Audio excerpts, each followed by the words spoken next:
Hello, welcome to the Turret of Pleasure here in the Enchanted Kingdom of Hermione. And, trying the new Coors Near beer. It's not terrible. Yeah, it's quite palatable, actually. Shocking, really, when you think about it. But, and today,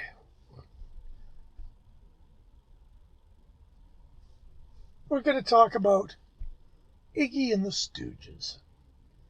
And Iggy Pop, a man who's been very well served by the reissue programs of the CD era. And I thought for sure I had done one of these on Iggy, but I hadn't apparently. Maybe I haven't, I just can't find it. So I figured I'll do a fairly decent overview of stuff that you probably know about. You probably want to hear if you haven't heard this stuff. And anyway, I'm going to dive right in because there's a lot of stuff here. Now, the first record by the Stooges, which is a truly basic record. And there you got it, The Stooges, produced by John Cale. Not that that makes really any difference to anything, because back then John Cale was just a guy who'd been in this band. Now, Rhino Electra put this out. Rhino is always a sign of quality. And what they've given us here, and I'm not going to bother taking this too much apart, but it comes with a very good booklet. It comes with the not correct period Electra label, a tidy quibble, a very good booklet with some great photos, and the story of the whole sequence of events that led to Iggy and the Stooges, or at this point they were just called the Stooges.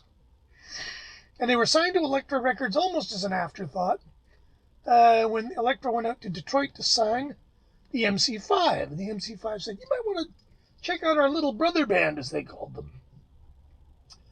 And Danny Fields, he signed them. Okay, $5,000 or something, I don't know. And what you have here is the original album, 8 songs. When they recorded this record, they really only had about 3 songs written. So they had to make a bunch up in the studio. It sort of sounds like it. And then you get the obligatory extra disc. Now, the extra disc comes with 4 original John Cale mixes. These are slightly different, maybe not quite as good. The rumor is that Iggy hated the mixes that John did and forced them to remix the whole record. There's an alternate vocal of 1969 and I Want to Be Your Dog and Not Right. There's an alternate mix of Real Cool Time. And there's quote-unquote full versions of Anne and No Fun. This is still available if you haven't ever gotten around to buying the first Stooges record. You really can't go wrong. You don't need much more than this. And it's great. Now, following this, they made what many people consider to be one of the great benchmarks of rock and roll music, and that is the Funhouse record. Now, I am that sucker. Okay, because I bought the original box set, which is lunacy, completely nuts. It comes with every take of the sessions from Funhouse. Now, under normal circumstances, this would not be such a great idea, because most records are recorded with bed tracks, the guitar, the bass, the drums, and then they overdub the vocals, and then they overdub. You know, that's not how this record was done. Look at that great photo. Yeah. No, this record was actually done kind of live in the studio. Iggy wanted them to be just like a live band. And so they actually set up a little PA, and Iggy sang through it, and every single take on this 7-disc CD box is a complete performance. And there is some pretty damn cool stuff. Now, this surprisingly didn't come with a booklet. I guess because there's not really much to say. Each one, oh yeah, sorry, they come with these. Each of the CDs comes with a one of these horrible fold-out things. This record was originally produced by Don Gallucci, who isn't terribly well known, and he did an amazingly good job on this. It sounds real and it's alive, and there are 23 versions of Loose on this. I mean, there are 3 unreleased songs, which is sort of neat. None of them are really of any consequence. There's Lost in the Future, kind of a slow blues. There's Slide in the Blues, which is kind of another slow blues. And then there's, what else is there? A couple of Slide in the Blues here. Some of them are fragments. I paid a lot, like $250 for this back when it came out. It comes with a kind of a cool thing, a single of I Feel Alright, but it's not really the single mix of Down on the Street, where Mr. Don Gallucci decided, there you go, that's sort of cool. He decided that he wanted this to be like the Doors, so he overdubbed some organ on it, which is a weird little curiosity. There's only 2 songs on that CD, so it's a bit much. Not a lot to say again about this, other than if you've never heard this record before, you really got to go out and buy a copy of it. There's a 2 CD set, just like the first album, that features a pretty good batch of alternate takes. Now, there's a lot of takes of some of these things. Like I say, Loose, take 28. Down on the Street goes to take, what do we got here? 15. There's 14 takes of TBI. There's 8 takes of 1970. There's 5 takes of Funhouse. Now, these are great because Steve McKay switches to soprano on a few of these.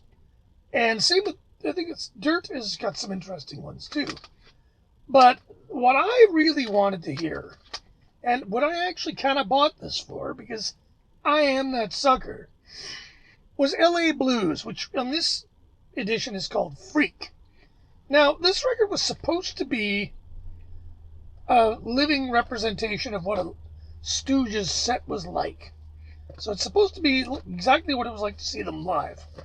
And in those days, at the end of each concert, they would just make a whole bunch of racket, and he would scream and flail and cut himself with drumsticks and do that kind of thing.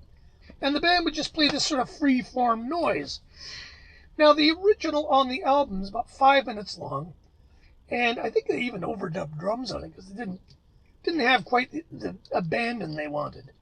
But there is a first take that is 18 minutes long, and it's brilliant. It's just great. It's sort of like if you had Jimi Hendrix and John Coltrane doing acid jamming together, you know, and it's really quite great, I think. It's a lot of people are going to hate it. It doesn't sound like Want to Be Your Dog, but these guys were really ahead of the curve when it came to being sort of avant-garde. And I mean, a lot of people tell you this is the first punk rock record. This was a limited edition. I got number 9,000 out of 10,000. Then, of course, like all limited editions, it sold really well. They unlimited it. I think you might even still be able to get this. So that was it for the original Stooges. They sort of collapsed, broke up. And then they resurfaced as Iggy and the Stooges. And the long story short, Dave Alexander, the bass player, was fired. He was too much of a lunch kid.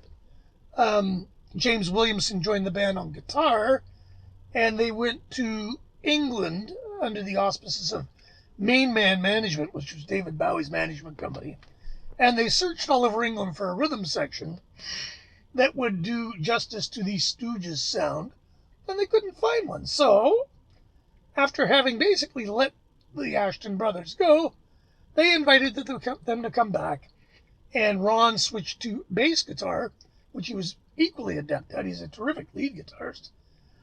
James Williamson's a bit more of a flash guitar player. Anyway, they managed to get a deal with Columbia, and they put out what many people consider to be a A-plus record, Raw Power. Now, I think Raw Power is just a little bit overrated. A lot of these songs don't even have endings. They really sound fucked up. And the original mix of this was really crappy sounding. The initial moment on this CD, the song Search and Destroy comes in, and it sounds really drudgy and sludgy. And then James Williamson comes in with a guitar overdub that's one of the most obvious guitar overdubs in the history of overdubbing. So this record is flawed. It's still great. It's still a great record. And for years, it was available in this mix that David Bowie did. I think there might have been cocaine involved. I could be wrong, but I don't think I am. And as a result, this record is legendary for its shit sound. So, Roundabout, I found this in the thrift store recently. I used to own it. Iggy decided what year would this have been? 1997. People kept asking me, musicians, kids I would see, have you ever thought about remixing Raw Power? Everything's still in the red. So he remixed it. Now, the only real problem with this is that Iggy didn't understand that when you remix something for digital, you can't go over 0 dB. Now, this whole record is about +4, which means it's way too fucking hot. There's distortion in it. The mix is slightly better. It is a bit better, but it's very difficult to listen to because of all the digital distortion in it and whatnot. And most people agreed with me on this. And so after a while, this one went out of print. You couldn't get this all of a sudden. And they decided to come back with a remastered version of the original mix. Now, it's not quite as good, perhaps, but the remastering does quite a good job. And to sell it to suckers like me, yes, folks, I am that sucker, they give you a live gig from Georgia, which is hysterical. Because not only are these guys more fucked up than you'll ever be, the gig is just completely chaotic. Lots of great photos in this one. And there's a great moment where Iggy's vocal mic gets either taken away from him or broken or God knows what. Something crazy happens. And then there's no vocals for like half a song. And then suddenly the guitar disappears. And I'm sure it's because Iggy has gone and grabbed the mic off of the guitar amplifier that was feeding the recording thing. The sound on this live gig, needless to say, is slightly better than bootleg quality. It doesn't matter. It conveys as accurately as you could ever want the chaos and the power and the violence of a 1972 era Iggy and the Stooges show. So I would say probably if you're going to buy one, buy this one. I think it's still in print. That one's out of print. I found it in the thrift store for $1. So I'm happy to own both of them because I am that sucker. And there you go. So after that, Iggy kind of really fell on hard times. He came out with, I guess I should show it, because you can still, I don't know if you can still get this, but he did a record with James called Kill City, where James pulled him out of the nut house in order to make this record. Now, I don't think Kill City's that good. A lot of people think it's great. There's also this record called I'm Sick of You, which is a collection of stuff he did after the Stooges kind of broke up, and it's actually great. The sound is a little bit, like they're kind of demos, but they're actually, the sound is good enough and the performances are good enough that it works. And I don't know if this is still available in this form. Basically 2 records on one disc. This is on Revenge Records, which is some kind of French label. It's probably not legit. But really well worth hearing, at least. If you like Iggy and the Stooges, you should own it. So I got to cover that one, because after that, Iggy took a time out, and then his old buddy David Bowie, who had fallen on some hard times of his own, was in a bit of a fallow period. He'd just done David Live, which is not a very good record, and he had just gotten to the point where he was doing more cocaine than just about anybody in the world. And so he decided to help out his buddy Jimmy Osterberg, and got Jim signed to RCA, which was Bowie's label, and the rebirth of Iggy Pop was underway.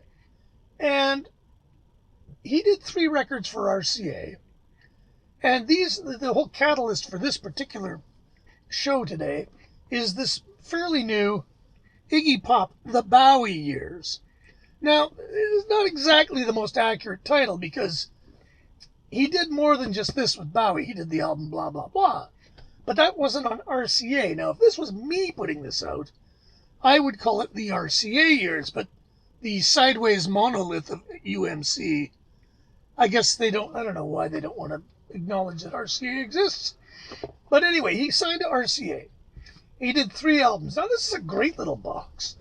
It's built for suckers like me. It comes with a very nice little book that details mostly the recording of The Idiot, the first album. Now, he did 2 studio records in very quick succession here. He did The Idiot, which is very avant-garde, and not really much anything like the Stooges albums. There's this funny little sort of fanzine that comes with it, which is curious, because there's a picture from like the Party. I don't know why the Party album is in here. And then at the very back of this, there's a thing about the band The Adverts, apropos of nothing that I can figure out. But there you go. It's part of the package. Nice to have. And they give you, now this is a 7 CD box set. Now, it's skimpy in that CD 1 is The Idiot. No bonus tracks. I do believe it's been remastered. They don't give you the original artwork, which is kind of a drag. You get this kind of thing in the middle. They're little gatefold LP things. That's kind of cool. But it's not, there's the, oh God, UMC. Somewhere it should have said RCA, I think. But maybe there's a problem with RCA. I don't know. At any rate, CD1 is The Idiot, a very good record. China Girl's on it, which became a huge hit for Bowie later on. Mass Production is on it. Night Clubbing, hit for Grace Jones. Again, a really good, probably an A or an A minus. Almost immediately afterwards, they put out Lust for Life. I think this was like 6 months later.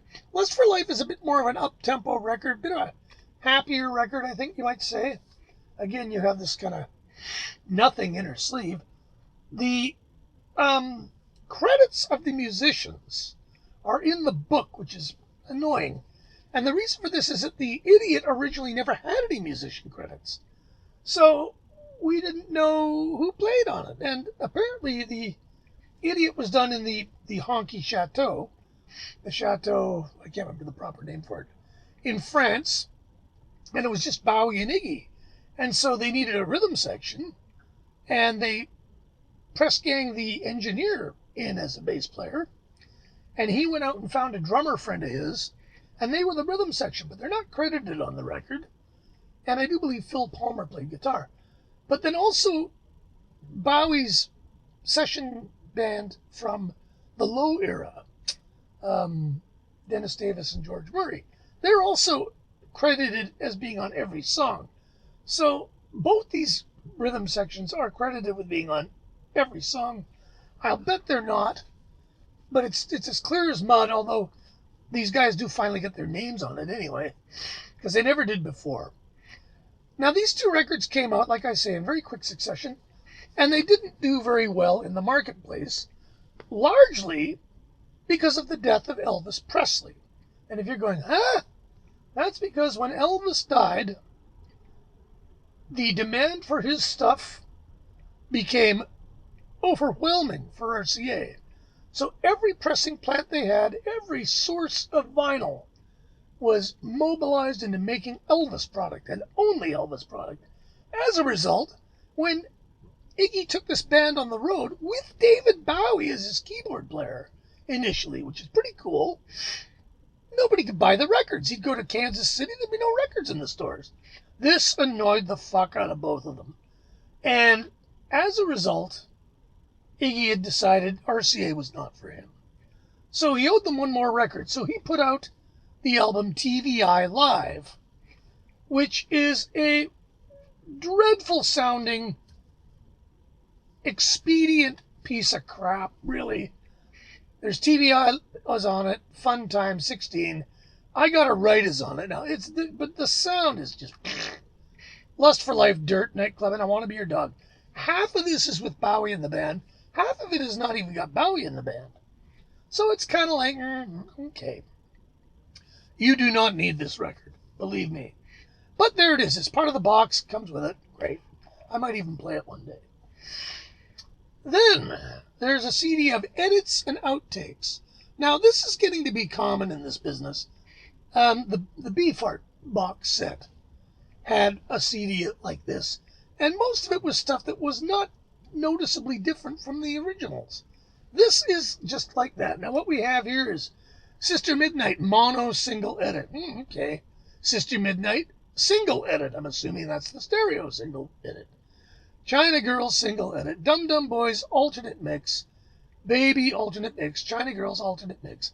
Tiny Girls alternate mix. I Got a Right single. They don't explain that it's the I Got a Right from TVI Live. I can't tell the difference. Maybe it's in mono. Whether I don't even think TVI Live is in stereo, but Lust for Life edit.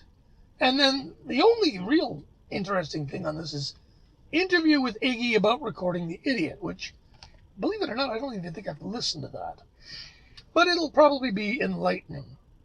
So that leaves us with 3 more CDs. What? You say 3? Yes, 3. So what they've given us, now I used to collect bootlegs of this tour with Bowie playing keyboards on it. This is 3 gigs, all recorded within, I think, 3 weeks of each other. There's the Rainbow Theater, there's Mantra Studios in Chicago, there's the Angora Theater in Cleveland. So the 28th of March, 77, Angora is 21st of March, 77, the Rainbow Theater is the 7th of March, 77. These 3 have quite different sound quality. The Mantra Studios is dreadful. It's like a bootleg. The Rainbow Theater is perhaps slightly better. The Angora Theater one is acceptable. It's okay. Now, these are cool, but there is a problem. They all are literally the same set list. Raw Power TVI Dirt, 1969. Raw Power TVI Dirt, Turn Blue, Turn Blue. Like the only variation is that it appears that at the Rainbow, he did a 2-song encore. He did Some Weird Sin, and he did, Tonight, which aren't on the other 2. Otherwise, all of these are on all 3 of them. So, you don't need this. It's a much of a muchness. Now, like I say, I am that sucker, and I really kind of wanted this just because I kind of wanted it. Mercifully, I didn't really pay real money for this. I paid the equivalent of about $25 for it. So it's $100 in the stores. Like I say, unless you are a diehard Iggy fan, and if you are, you probably have a couple of bootlegs of this band. I've got at least one without even trying very hard. A little ribbon. So you can look at that, isn't that, So anyway, this was designed for suckers like me, and maybe you. The Bowie years. Really, it should have been called the RCA years. $100, 7 discs. Not the biggest ripoff in the world. But, and there you have it. So Iggy has been pretty well represented by reissues. After this, he went to Arista. And I don't know where I've got the Arista ones. And those records have been reissued. CDs, I should say.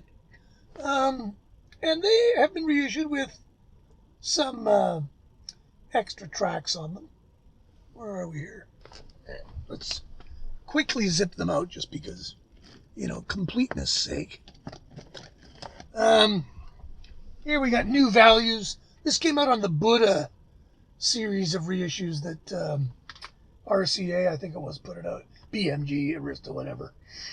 This has two bonus tracks. Chains, and he does a version of Pretty Flamingo. And then Soldier, which is a very strange record, which has two unreleased songs, Low Life and Drop a Hook. New Values was produced by James Williamson. Very good record, very solid. Chris Gow likens it to a good, solid blues session, and he's pretty right. Scotty Thornton plays on it.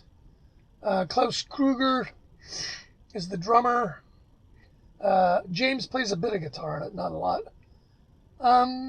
Jackie Clark, I think he's from Mike and Tina Turner's band, plays bass. Great record. This is worth buying, sure. Then there was Soldier. Now, Soldier's a weird one. It was supposed to be produced by David Bowie, but it wasn't. And I'm not sure exactly what, it's in the liner notes, but I've forgotten. But the band is interesting. Ivan Krall from Patti Smith, Glenn Matlock from the Pistols, Klaus Kruger on drums, Steve New, who was in the Rich Kids with Glenn Matlock, and Barry Andrews from XTC. Unfortunately, Steve New got into a fight with David Bowie and punched him out, whereupon all of his guitar tracks were removed from the record. There are many songs on here where there are no guitars, and they're very cavernous. I used to wonder why this record sounded the way it did. I believe Pat Moran was brought in to rescue this record. Despite all of this, it's a pretty damn good record, and this really was kind of the way Iggy continued for the rest of his career, really. He does Dog Food on this, which was supposed to be on Funhouse, but apparently there's a reference to his girlfriend Betsy being 14, and Elektra said, no way, can't put that on the record. And yeah, and then they put out Party as well, but I didn't bother buying the reissue of that because Party's not a very good record, and 3 albums with Arista, and that was it for him. And then he's gone from strength to strength. He did some records for A&M. He did Blah Blah Blah, which had a hit on it. Real Wild Child, which he didn't write. He did Instinct, produced by Bill Laswell. Blah Blah Blah was produced by David Bowie once again. Instinct was produced by Bill Laswell, and it's mostly not very good. It's really pro forma, kind of like a bad heavy metal record. And then he signed with Virgin. And he stayed with Virgin for a while, and he did all kinds of stuff with Virgin, culminating in the reuniting of the original Stooges, minus Dave Alexander, who had passed away in the interim, and with Mike Watt from the Minutemen playing bass. And they made a record. He got together and put 3 songs. He did a record called Skull Ring, which features him with Peaches on 2 tracks, which are great. Green Day, I think, is on a couple of tracks. They're okay. His road band does a whole bunch of stuff. And there's 4 tracks, I believe, with the Ashton brothers. And they're really good. Really, really good. Just like they'd never been away. And so this led to them doing a whole record together entitled The Weirdness. And a lot of people don't like this record. Steve Albini produced it.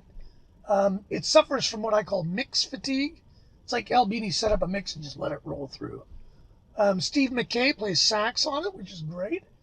The songs are kind of, they're okay. Some of them are better than others. But things are bad when Iggy does a song called ATM, and you figure it's about ass to mouth, but it's actually about an automatic teller machine. So that was kind of the beginning of the end. Ronnie Ashton passed away, and he did a record with the James Williamson Stooges, which I can't even remember what it was called. And it's okay. What's it called again? Pull these out as well. Why not? Show the whole schmear. The weirdness was funny in that the vinyl version, which, yes, I bought because I'm that sucker, the vinyl version, which is a double, has bonus tracks on it, including one called O Sole Mio, which is not good at all. None of the bonus tracks are good. He also does a really lame version of I Want to Be Your Man. Don't need it. Buy the CD. You can get it everywhere for $5. It's not bad. A lot of people, the Stooges fanatics, really hated this record. I didn't hate it. I didn't think it was wonderful. Ready to Die. This was really the last one of any real note.